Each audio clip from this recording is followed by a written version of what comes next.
ada yang pertama itu ada pemerintah dan agensi yang terkait itu. Boleh sambil di-share Mas Diza. Boleh sambil di-share tadi artikelnya biar. Siap. Bentar, Bu. Artikelnya nggih, Bu nggih. Ya, silakan boleh artikelnya atau boleh apa yang dianu. Nah kan biar ketika Mas Diza bercerita kita bisa sambil lihat ya. Siap, Bu. Bentar, Bu.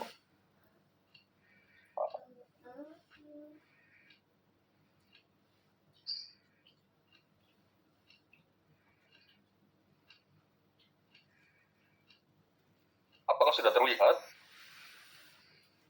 Sudah, tapi kecil bisa diperbesar. Atau saya ya? Iya, Bu, saya ganti. Bukan yang ini, Bu.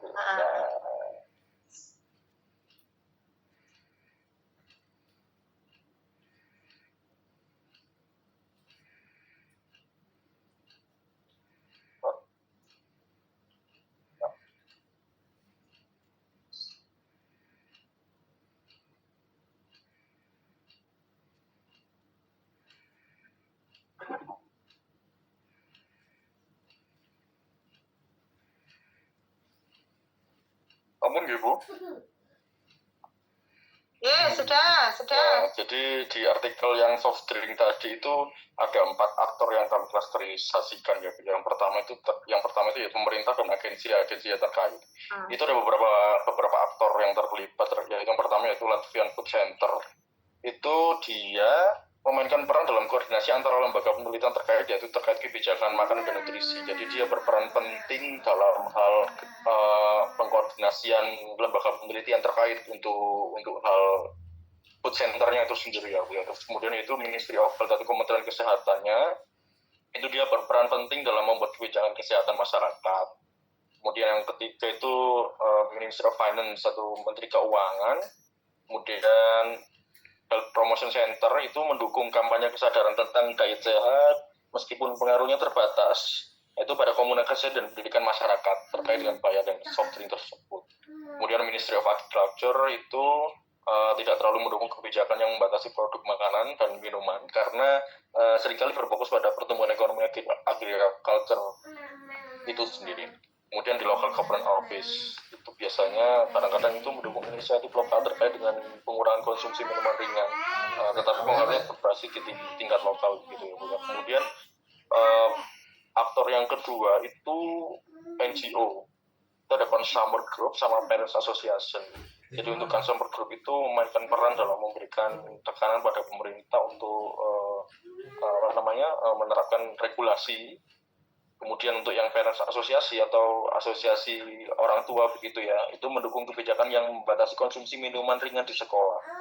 Jadi himbauannya terkait dengan Parents Association ini diharapkan ada kayak bare minimum gitu loh terkait untuk konsumsi soft drink di sekolah begitu. Kemudian yang ketiga yaitu industri dan representasi. Jadi di industri untuk aktornya itu ada industri group dan soft drink company. Jadi ada beberapa grup industri yang terkait dengan minuman ringan ini atau soft drink ini ya, perusahaan soft drink ini ya, yaitu kemudian ada media agensi yang itu terlibat dalam pemasaran dan penyebaran informasi itu. Kemudian yang keempat itu ada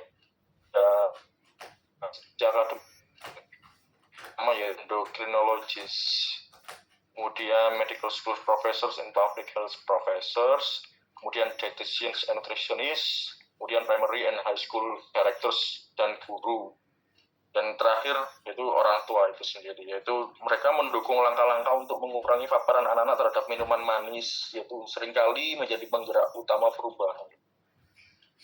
Mungkin itu Bu yang dari kelompok 3 yang bisa saya sampaikan.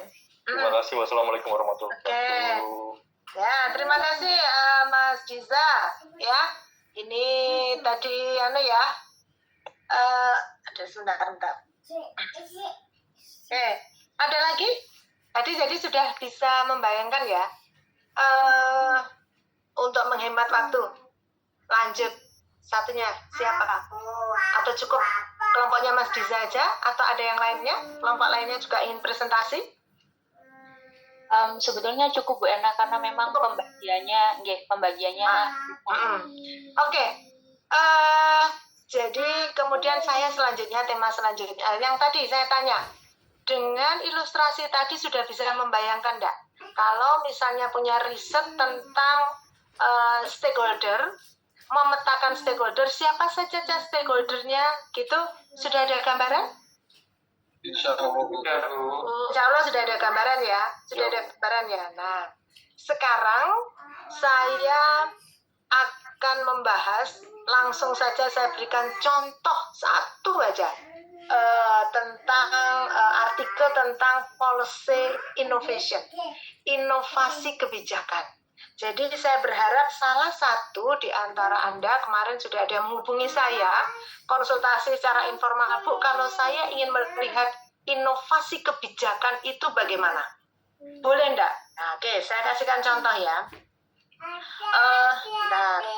Policy innovation, ini saya kasih contoh. Ini adalah kemarin sebenarnya tidak masuk di dalam materi, tapi karena kemarin ada yang konsultasi ke saya, kalau mau lihat policy innovation bagaimana? Menarik sekali ini policy innovation. Saya kemarin barusan narasumber ya. Saya kemarin diminta oleh DPRD Kabupaten Berau. Ya, minggu lalu diminta oleh DPRD Kabupaten Berau untuk bicara tentang policy innovation. DPRD Berau, sebentar ya, ini adalah belum kelihatan ya. Oke, sudah kelihatan? Sampun Bu. Ya, sudah kelihatan ya. Ini kemarin saya menjadi narasumber di DPRD Kabupaten Berau tentang policy innovation, gitu ya. Nah, ini karena ini kemarin adalah PPT-nya adalah PPT profesional, jadi saya beri ini gitu ya. Ini nanti nggak saya share ya, karena ini PT-nya enaknya nih ya. Ini kan kalau kuliah kan nggak harus seperti ini. Ini saya tunjukkan aja ya. Nek kuliah masuk dikasih profil dosennya gitu ya. Ini saya tunjukkan langsung ya, ini PPT-nya. Tapi silakan kalau misalnya Bu, saya pengen minta PPT-nya itu kalau nanti suatu saat saya di anggota dewan gimana, boleh silahkan. Saya kasih ya. Ini adalah kebijakan publik gitu ya. Kemarin saya jelaskan kepada anggota dewan karena mereka anggota dewan sehingga saya menitik beratkan kepada ini. Ya, definisi kebijakan publik dari William N. Dunn, bahwa kebijakan publik itu prosesnya adalah aktivitas intelektual yang kegiatannya dalam bersifat politis. Nah, ini kan cocok untuk diskusi dengan anggota dewan. Ini Mas Asep ini nanti yang nyambung ini ya. Kemudian nomor 6. Ini kemudian saya jelaskan kepada anggota dewan bagaimanakah mereka harus membuat kebijakan publik, diawali dari agenda setting yang sebenarnya mereka sudah lakukan, tapi mereka tidak tahu teorinya. Jadi saya kemarin di info saya diminta untuk, Bu, anggota dewan itu kan tahunya sudah teori, sudah praktek. Dan selama ini kalau ada pelatihan tentang pengembangan kapasitas gitu, itu yang dibahas secara praktek saja, bahwa kebijakannya harus inovatif, harus gini, tapi teorinya kurang, sehingga saya diminta untuk memberikan sentuhan teori, sehingga ini saya berikan sentuhan teori. Yang ini mahasiswa saya di MKP sudah bisa semua gitu ya, ngerti ya teori-teori ini gitu ya, agenda setting ini ya. Terus kemudian ini, nah ini kan juga sudah tahu semua ini ya, mahasiswa saya. Mohon maaf, ini tadi belum saya slideshow ya. Ya, ini kelihatan ya? Sudah terlihat kan? Saya slideshow sudah kelihatan? Terlihat, Bu. Ya. Oke, saya beri baca ya. Ini introduction aja kan. Saya mau membahas tentang policy innovation-nya. Ya, ini kan ciri-ciri kebijakan publik. Kemarin sudah ya. Nah, di awal sudah ciri-ciri kebijakan publik itu apa sih? Bukanlah suatu kebijakan, suatu tindakan yang kebetulan. Ini memiliki daya ikat, itu sudah. Karena ini PPT-nya saya bikin cantik ini ya, karena di depan dewannya. Nah ini boleh ini tadi ya. Ini tadi yang kita bahas gitu ya. Ini juga kemarin saya berikan karena saya akan mengarah kepada bahwa anggota dewan itu legislatif loh. Bahwa anggota dewan itu adalah policy actor loh. Policy actor di mana anggota dewan itu inside government. Jangan lupa, anggota dewan itu berdiri di dua kaki. Dia inside government, dia juga outside government. Dia juga legislatif, dia juga politisi. Nah ini makanya ini pembahasan ini bisa, diskusinya bisa 1 jaman ini ya. Bahas ini saja. Nah kemudian, ini policy innovation. Ini yang sekarang mau saya berikan kepada Anda semua ya. Sebenarnya ini di luar materi, tapi kemarin ada yang informal diskusi pada saya ingin menulis tentang policy innovation. Nah, ini ada definisi-definisi policy innovation, yaitu kebijakan, inovasi kebijakan. Seperti apa sih inovasi kebijakan? Kalau kita bicara tentang inovasi, ada beberapa orang yang mengatakan inovasi itu harus sesuatu yang baru, harus new, sesuatu yang baru. Padahal inovasi itu boleh, mencontoh itu boleh, replikasi itu juga boleh, mengambil dari tempat lain dipakai di tempat yang baru, yang di tempat yang baru itu adalah sesuatu yang baru ya, bahwa program itu sesuatu yang baru, kebijakan itu sesuatu baru, isu itu adalah sesuatu yang baru di daerah, suatu daerah itu juga bisa dikatakan sebagai innovation. Jadi replikasi, mengambil dari tempat lain itu juga bisa dianggap sebagai inovasi ya. Daniel Ryan dan Mariana Miroki mengatakan bahwa policy innovation berarti kreativitas policy maker. Berarti apa? Kreativitasnya seorang policy maker. Sehingga kalau Anda mau membuat tesis tentang ingin mengungkap kreativitas policy maker, silakan pakai teorinya Daniel Ryan Mariana. Ya. Atau menurut Muhtorah, policy innovation itu sebagai ide dan praktek baru. Ide dan praktek baru. Nanti kita contohkan. Ya, misal beberapa waktu yang lalu saya mengajak mahasiswa S1 kebijakan publik ke Mojokerto. Ya, ini mohon maaf, ini tidak ada sesuatu tendensi politik atau apapun, gitu ya. Ini hanya untuk bercerita. Beberapa waktu yang lalu saya mengajak ke Mojokerto. Di Mojokerto itu punya kebijakan tentang namanya Tumbas. Ya, pernah dengar? Tumbas. Kebijakan Tumbas di Mojokerto. Jadi waktu setelah pandemi, sempat wawancara dengan bupatinya dan juga kepala dinas Disperindaknya. Kenapa ini ada kebijakan Tumbas? Jadi Tumbas itu adalah semua ASN di Mojokerto diwajibkan belanja bulanan itu di UMKM. Kenapa kebijakan ini muncul? Kebijakan ini muncul ketika setelah pandemi COVID, gitu ya. Suara saya bisa didengar dengan jelas ya, Nak? Bisa, Bu. Jadi kebijakan ini diambil oleh bupatinya ketika setelah pandemi COVID, UMKM kolaps. Perekonomian hancur, down semua. Sehingga bupatinya berpikir, ini gimana ini caranya? Agar perekonomian cepat naik, UMKM juga tidak kolaps. Akhirnya punya ide itu tadi, ide. Ya, kalau begitu para ASN kan setiap bulan mereka belanja. Sehingga belanjanya setiap bulan itu harus beli di UMKM. Kemudian dia membuat aturan itu dan membuat program-program. Jadi judulnya programnya lucu-lucu, kegiatannya akeh-akehan blonjo, obral tahun baru misalnya ya. Jadi kegiatannya namanya lucu-lucu. Sehingga siapapun berlomba-lomba untuk membeli barang belanja sebulan itu di UMKM. Ya, ada minimal, ingat saya sebulan tuh harus minimal mengeluarkan uang berapa, 300.000 atau apa untuk belanja ya, beli beras, beli minyak di UMKM. Dan juga kemudian akhirnya bekerja sama dengan bukan Grab, bukan Gojek, tapi membuat sendiri aplikasi untuk mengantarkan makanan-makanan itu. Sehingga yang menganggur pun jadi apa? Bisa sebagai pengantar itu tadi, proses jual beli tadi. Ini kan sesuatu yang apa? Ide kreatif. Sesuatu yang praktik baru. Ya. Kalau kita gabungkan dengan ini, teori-teorinya ini ya, teori dari Daniel Ryan, teori dari Mukhtarov, teori dari Louis C, ya, bahwa inovasi merupakan proses kreatif. Ini kan proses kreatif. Bagaimana menentukan prioritas kebijakan? Masuk semua. Ya, kemudian menurut Bala, itu adalah kemampuan berinovasi, ability to innovate, dan kemauan, willingness to innovate.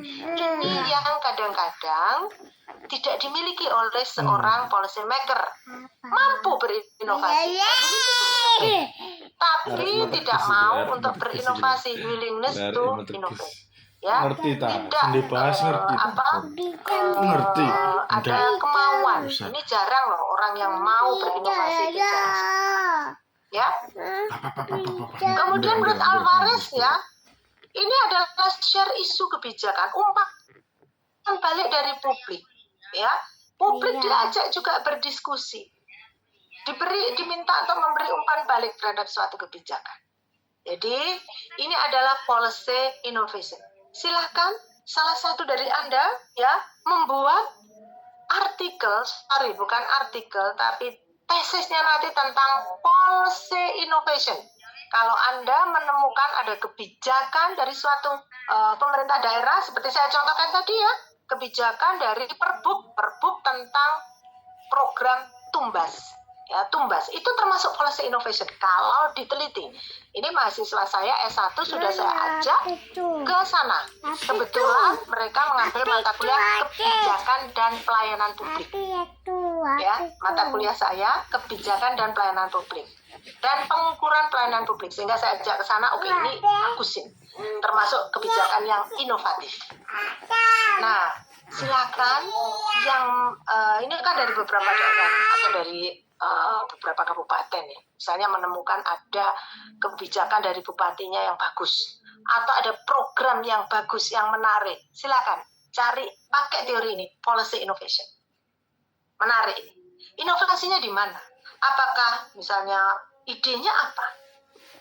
Ya, ide-idenya apa? Kreativitasnya di mana? Misalnya, atau proses kreatifnya di mana? Cari proses kreatifnya, misalnya. Kan namanya proses kreatif. Oh, ternyata dalam membuat suatu kebijakan itu gitu ya. Mohon maaf, di tempat saya azan. Sebentar ya. Betul.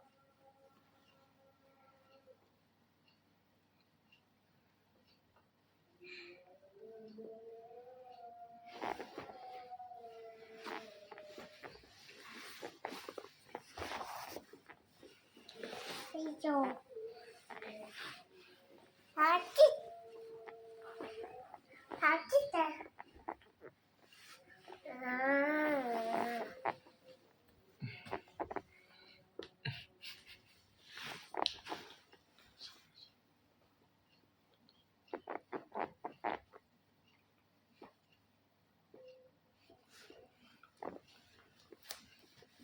Ayah.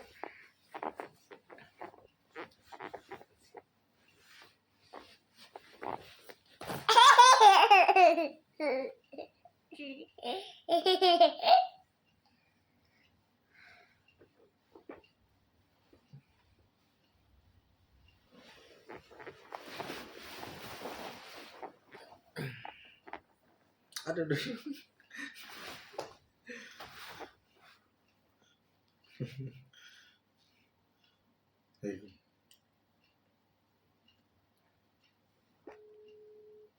Atas.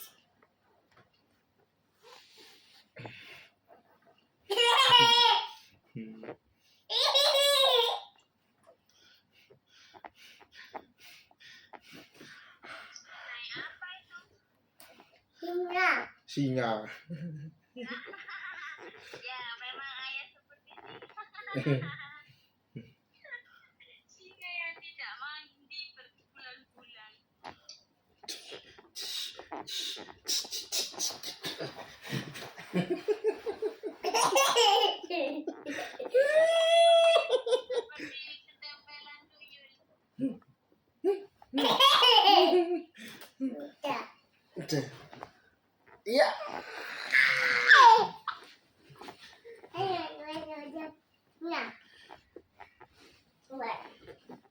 Apa? Kuat apa?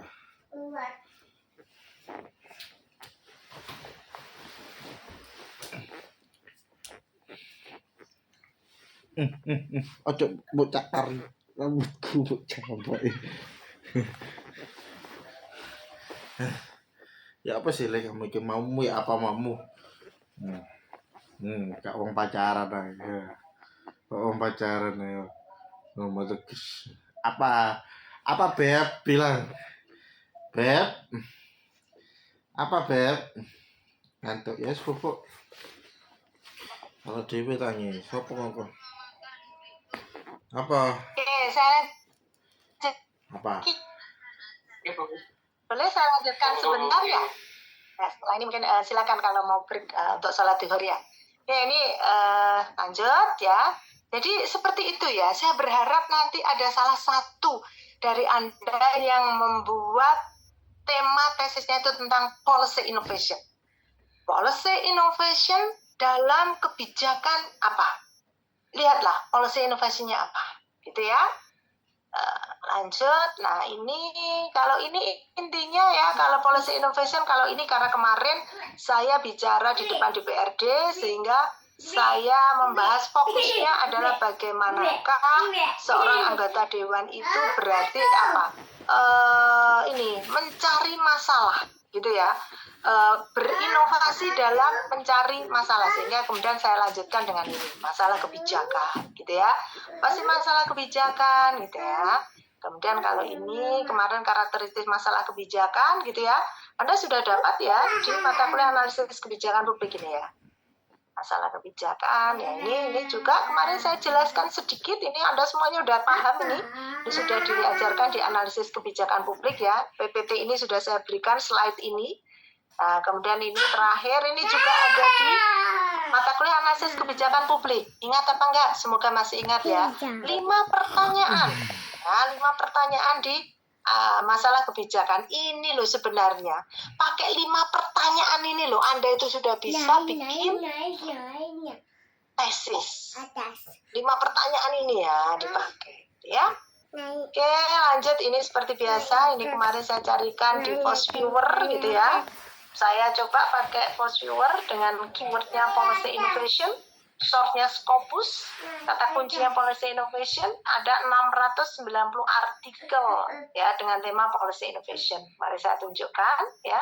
Kemudian saya telusuri di Google Scholar ya, Google Scholar dengan tema policy innovation, waktu 10 tahun terakhir menemukan 22.400 naskah. Ya, thank you gitu ya. Nah sekarang ya saya bagikan Anda ya artikel temanya tentang policy innovation. Silakan diskusi di sini ya. Nanti artikel itu bisa menjadi ide bagi Anda untuk membuat tesis temanya policy innovation. Oke? Ya. Saya share ya PPT-nya, artikelnya saya share. Enggak.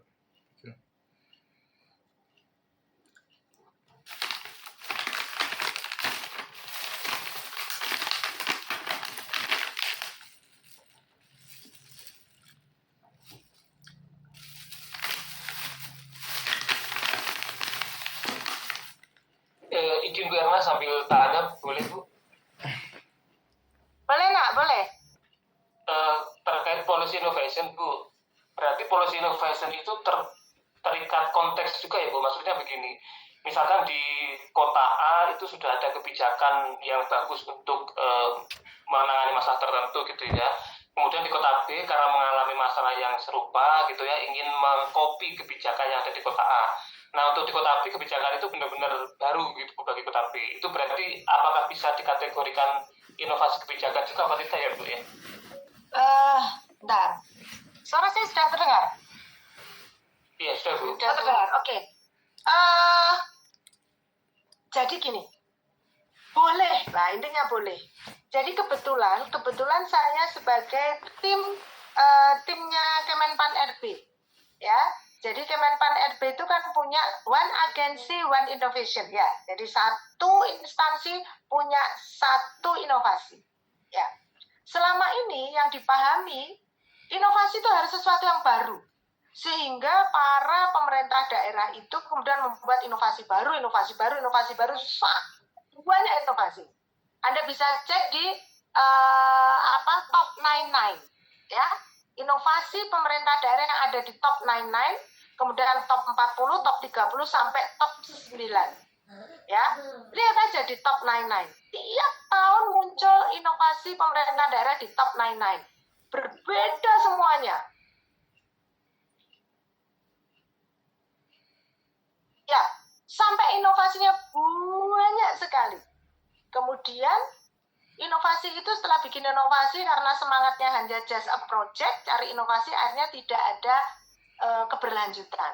Gitu ya, sehingga akhirnya 2 tahun terakhir Kemenpan sudah memutuskan untuk tidak ada lomba inovasi lagi, yang ada adalah replikasi. Jadi mereplikasi inovasi di tempat lain, dipakai di tempat kita karena cocok, karena pas.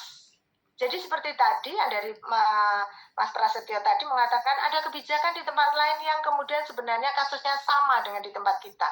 Boleh, itu boleh dipakai, tapi ada syaratnya. Kita harus namanya mereplikasi. Jadi tidak boleh namanya kopas, tok, ketiplok. Tidak boleh. Harus ada apa namanya, Mas? Modifikasi sedikit saja. Modifikasinya di mana kalau suatu kebijakan? Modifikasinya terkait dengan budaya masyarakatnya. Kan bisa. Terkait dengan apa? Banyaknya penduduk. Terkait dengan berat ringannya masalah. Nah, terkait dengan macam-macam. Dimodifikasi sedikit. Itu sudah inovasi. Paham ya, Mas? Boleh? Mas Prasetyo? Iya, siap, Bu. Terima kasih, Bu Eva. Oke, ya.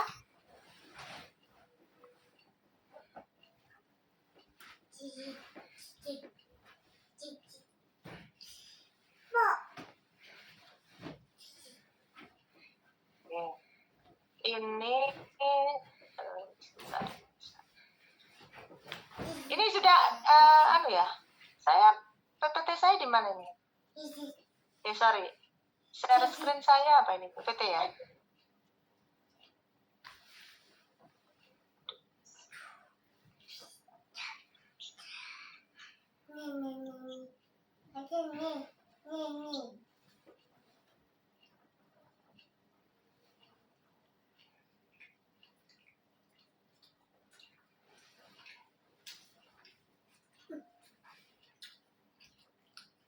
Policy innovation.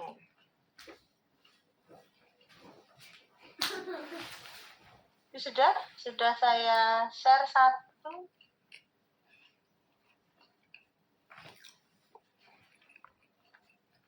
Sorry, itu nampaknya nggak bisa dia nih ya.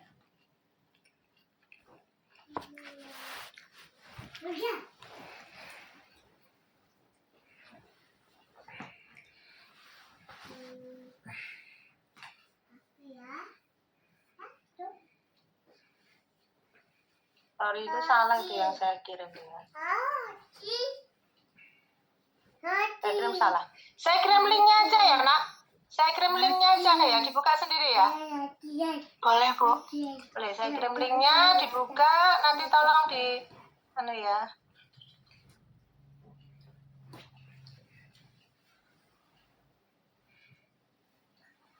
Jadi ini judulnya Global Innovation. Iya.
Bisa yo.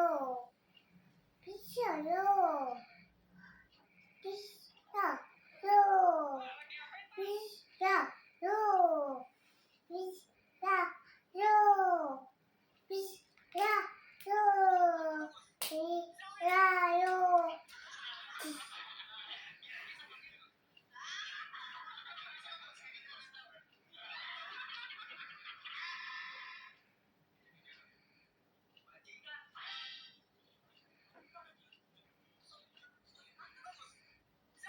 Man. Man.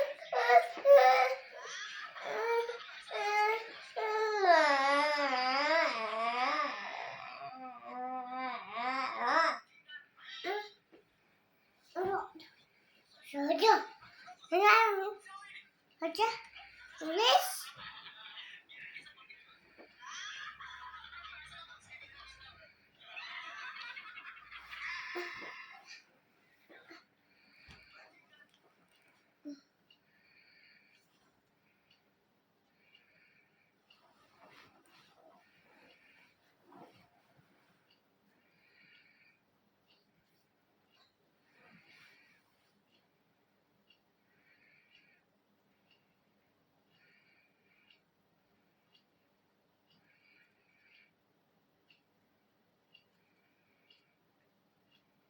Sudah nak, saya kirim satu, coba dibuka. Udah berhasil dibuka, di share di grup ya nak.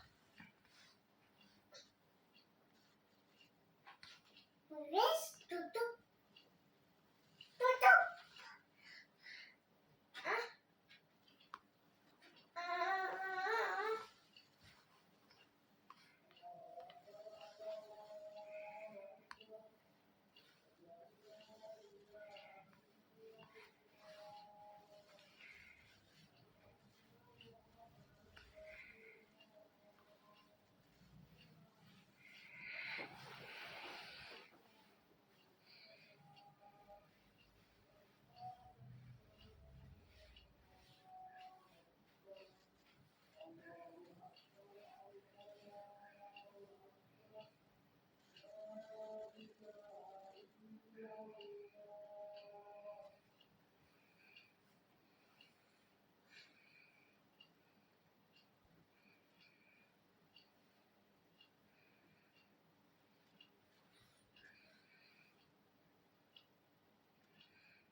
Sudah ada yang bisa download?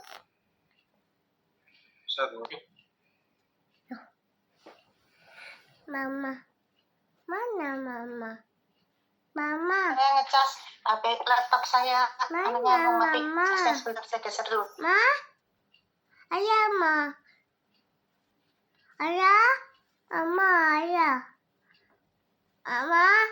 Mama? Ayah, mana ayah? Ayah. Milo, geser Milo. Milo. Yuk. Yuk. Yuk. Tadi? Ada?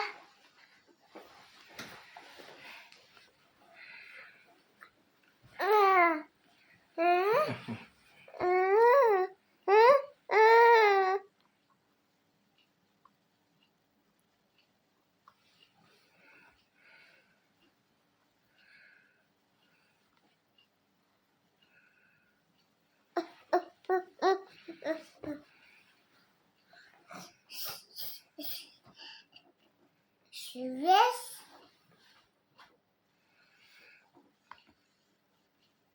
Masuk. Yes.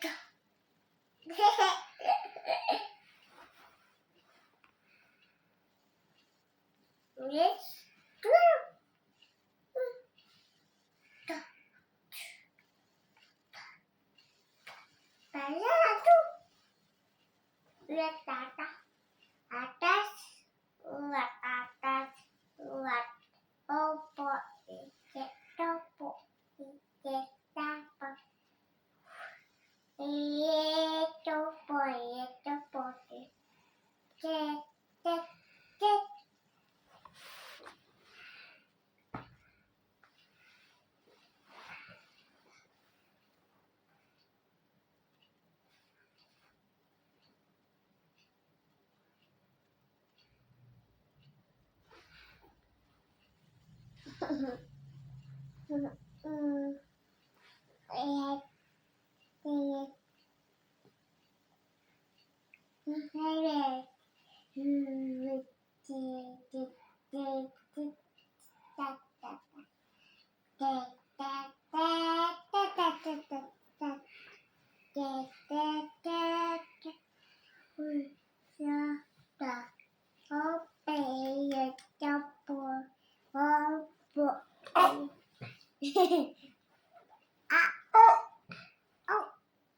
Halo, coba bisa Mbak, itu ada judul, saya berikan judul, silakan download dua itu ya, dua artikel itu ya. Kalian bisa download di share di grup ya nak.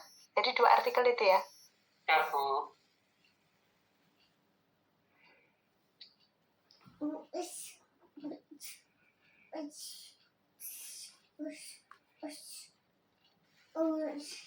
Haji Aa, Papa, Tata, Papa, Ta, Pa, Ta, Pa, Ta.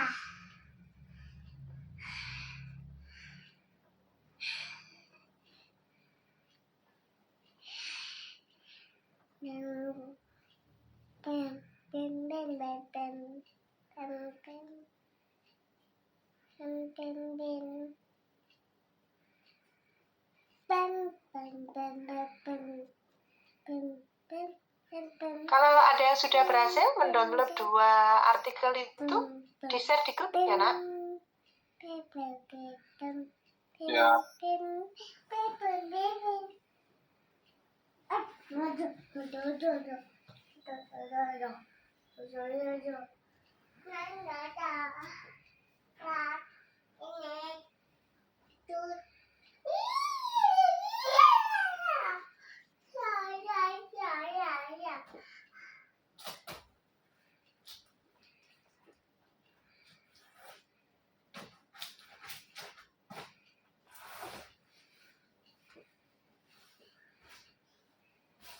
Iya, iya.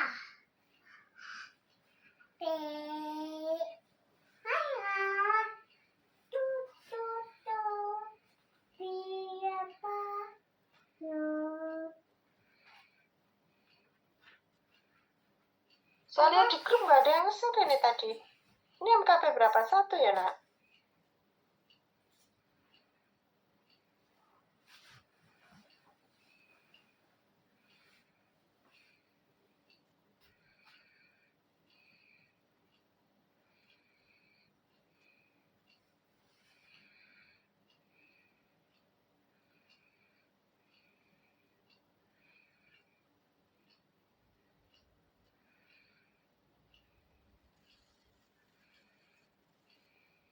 Sudah ya? Dua-duanya sudah dapat?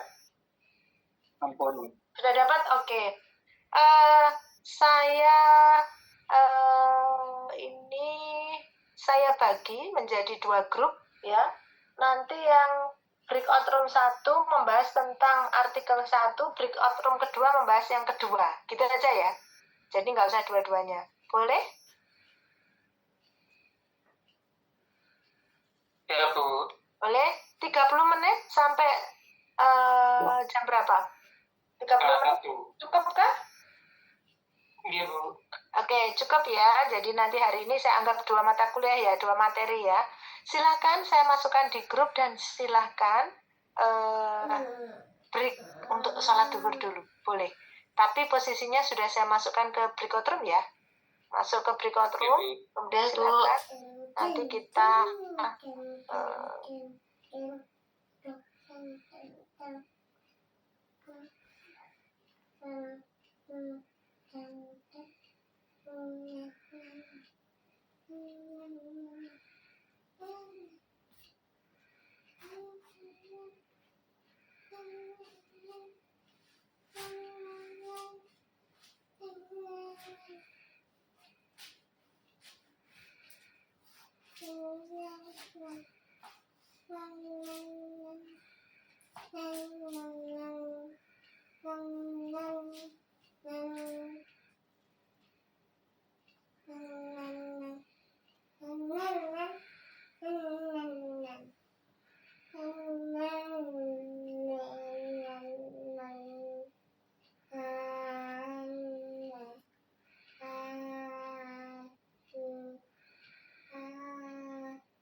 tot tot tot.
Yeah.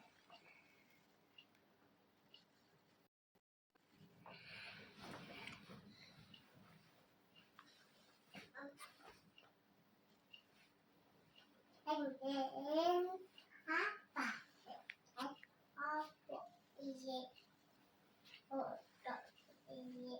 Otot. Iya.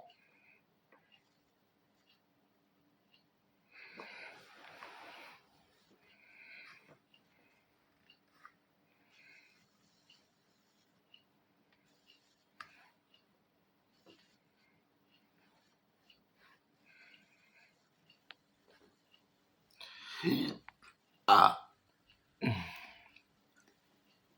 Otot. Ya.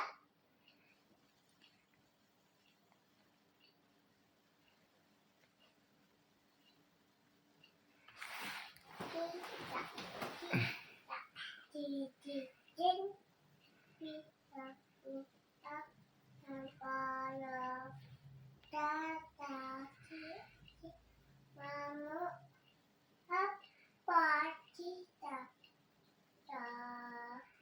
cita cita cicin di ani apa ya dada Kipanu up kita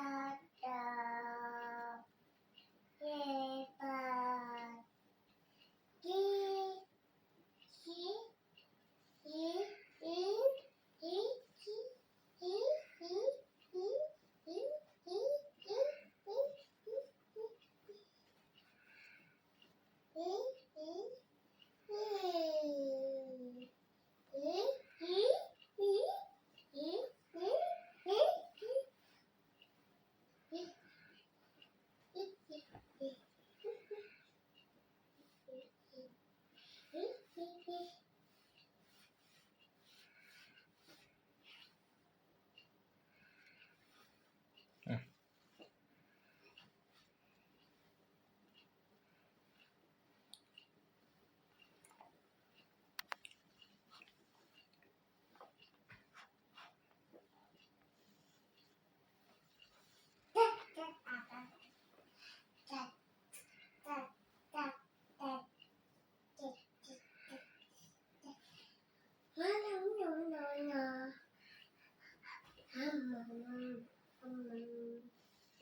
Anjing.